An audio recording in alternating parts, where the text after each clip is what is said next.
Madame la Présidente, merci. Moi, il m'appartient d'aller aux propositions de conclusion, juste en reprécisant 2 ou 3 points qui nous apparaissent importants. Donc le projet présenté par la Commission constitue un cadre, une série d'orientations, et s'accompagne d'un calendrier prévoyant des échéances pour la présentation des différentes initiatives. Il est donc encore à l'état d'ébauche et de nombreuses modalités restent à imaginer. Parmi les sujets restant à préciser, certains apparaissent comme particulièrement importants pour la réussite de l'Union de l'énergie et méritent d'être approfondis. Il s'agit tout d'abord de la question du financement de la transition énergétique que promeut l'Union de l'énergie. Quels seront les moyens alloués à la poursuite des objectifs d'interconnexion et à la mise en place des infrastructures nécessaires? Ainsi, les fonds qui seront alloués dans le fonds d'investissement stratégique le seront sur la base de présentation de projets par des investisseurs privés. Et donc, malgré le caractère prioritaire de l'Union de l'énergie affirmée par la Commission, on peut donc s'interroger sur la capacité d'influence des institutions européennes en termes de financement de nouvelles initiatives à l'échelle de l'Union. De la même façon, la question du caractère suffisant des dépenses d'investissement dans la recherche et le développement peut être posée. Comme nous l'a expliqué M. de Keystaker, chef de l'unité politique de l'énergie à la Direction générale de l'environnement et de l'énergie du Conseil de l'Union européenne, la question du financement de la transition énergétique européenne et celle du prix unique de l'énergie auquel il faudrait tendre pour assurer la concurrence repose sur de nombreux paramètres que les institutions ou règles européennes ne contrôlent pas forcément, que l'on parle des problèmes de congestion, que l'on parle des problèmes, par exemple, de la résistance des populations concernées par les infrastructures. Sur le sujet de la gouvernance pourtant cruciale, la communication de la Commission se révèle là aussi lacunaire.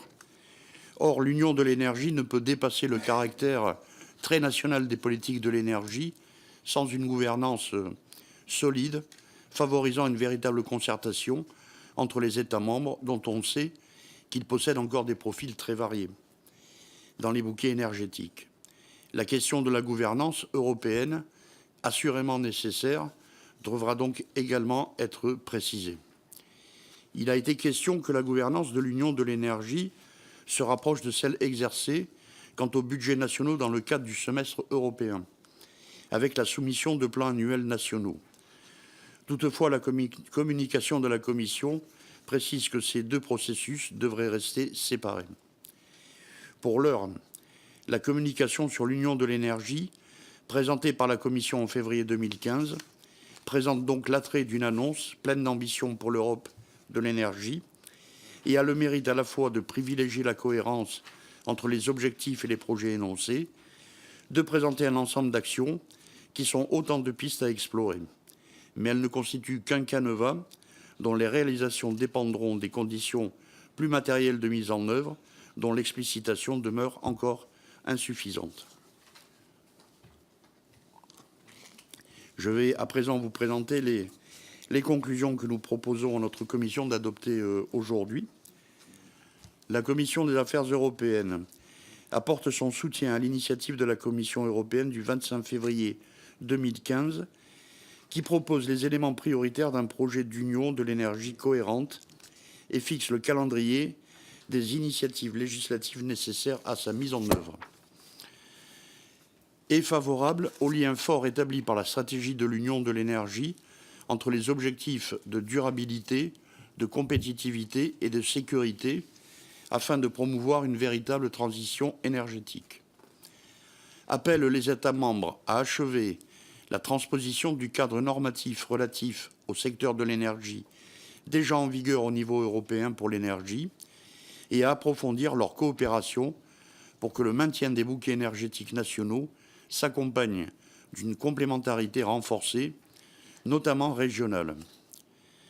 Souhaite que des propositions précises et innovantes soient rapidement formulées et mises en œuvre au niveau européen dans le cadre du plan de 300 milliards d'euros annoncé par le président de la Commission européenne, Jean-Claude Juncker, pour financer les investissements en recherche et développement et en infrastructures indispensables à la mise en œuvre de l'Union de l'énergie et que les 20% du budget de l'Union qui doivent être consacrés à des projets et des politiques en faveur du climat fassent l'objet d'un suivi particulier pour garantir leur emploi effectif. Encourage la Commission à définir rapidement le cadre de la gouvernance qui sera mis en œuvre pour l'Union de l'énergie. Pour terminer, je tiens aussi à remercier Céline Anquinet et Julie Declercq pour leur remarquable travail à nos côtés. Merci. Merci à vous quatre pour cette partition à 4 voix. Après tout, c'est pas si souvent, hein, et c'est tout à fait réussi. Je n'ai pas d'inscrits.